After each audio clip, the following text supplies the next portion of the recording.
Alright, ladies and gentlemen, I'm going to have myself a drink, finish off the last of my ice, which I do not believe at the moment is enough.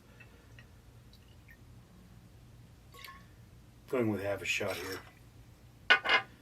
Do not believe is enough to properly pull off this drink, but I'm too lazy to get more ice. And we're going to ask the question, can one person truly change the world?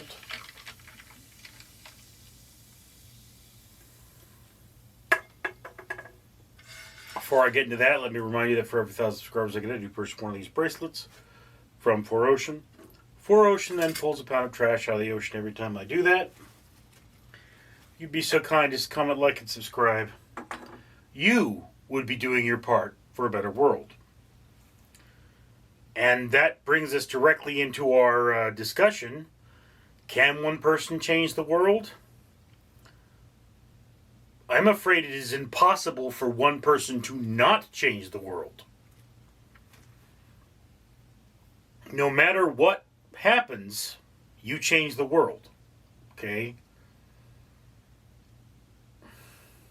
I'm making this video. This video now exists. The world has been altered.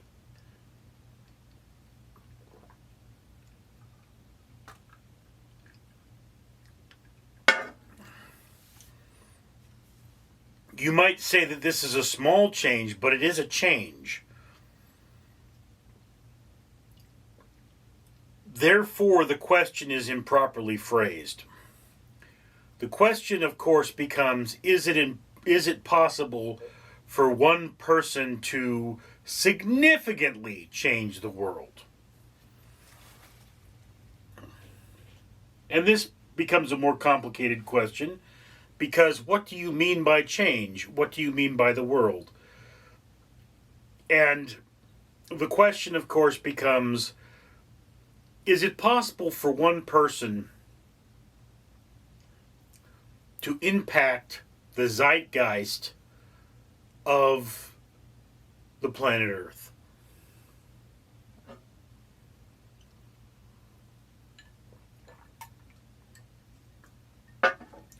The answer to this, of course, is yes. I mean, look at Einstein. We all know who Einstein is.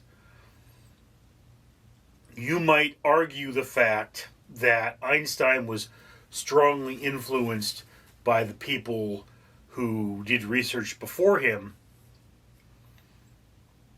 that there needed to be a world around him for him to influence. But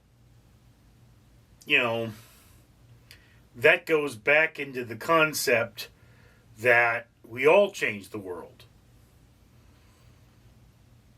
And it's entirely possible. I mean, apparently there was somebody else with this, an Einstein-like theory who was also very close to publication when Einstein published. So, you could say, well, Einstein's work would have been published anyway. Well, yeah, but I mean, that person didn't publish, apparently.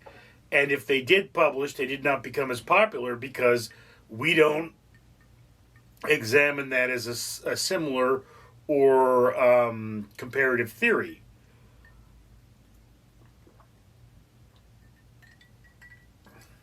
I mean, in psychology, we talk about theories and personality. And the theories and personality do not necessarily conflict with each other. But I mean, there are three, arguably four, major factors of psychology. The first psychologists dealt with, how does your past affect you? Some psychologists deal with, how does your environment affect you? Some psychologists deal with, how do you want yourself to be in the future? And some psychologists deal with, what are the structures in your brain? Okay? It can be argued that the structures in your brain are the structures in your brain because of the past, because of your environment, or because of your wants in the future. All right? So it could even be argued that your present is the byproduct of your past, and your future is a byproduct of your present. I mean, you can whittle it all down to where do you want to go, where are you, where have you been, and who are you as a person, in any number of ways. That's the thing about psychology, is that everything is a result of everything else. That's how the world works. So it's the structures in my brain are the way they are for a reason. All right, that reason is my past. Well, if you took me out of my environment and put me in a better environment, the structures in my brain would change. All right?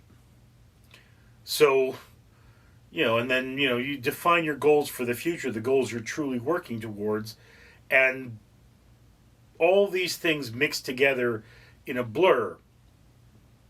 But we as human beings have to simplify these abstract concepts in order to quantify our reality.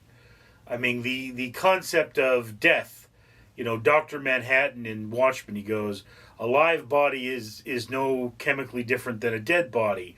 So, death is kind of irrelevant. It's like, no, I would have to argue that a live body has chemical processes going on that are not going on in a dead body. In a dead body, you do not have the same level of respiration. You do not have the same type of metabolism. In a dead body, food continues to digest because the acids are still there, but voluntary muscles are not being intentionally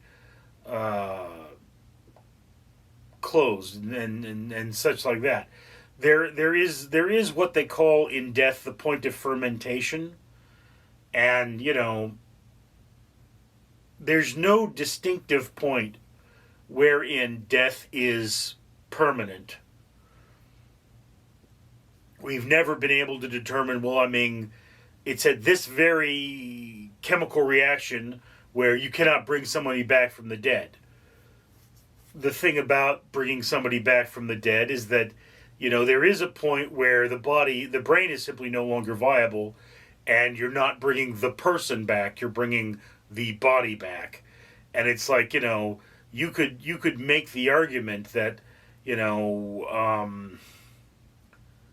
if you took enough of my mother's relatives, for example, she died some 30 years ago, 34 years ago, 35 years ago, I think.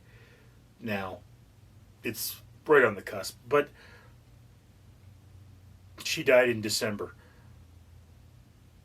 If you took enough of her relatives, her living relatives, it would be possible to turn around and say, we could find out what this person's genetic sequence was and clone them. And in a way, they're alive again. Okay?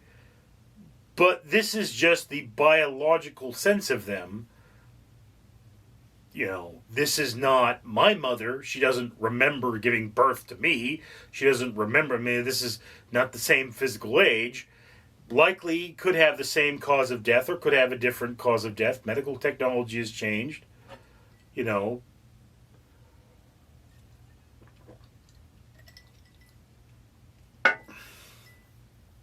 But, I've gotten off topic now. The point being is, can somebody change the world? Yeah, of course. There was a person who had cancer, and I forget her name, a very important person. They cultured her cells and they grew on their own. And science turned around and said, wow, this is incredible. We can now culture human cells in a laboratory and see how they react to different chemicals. We can use this for medicine. And that person has now saved thousands of lives. Never got a dang thing for it. Believe they died of cancer. But, this is just one of those things about life is like, yeah, this one person, you know?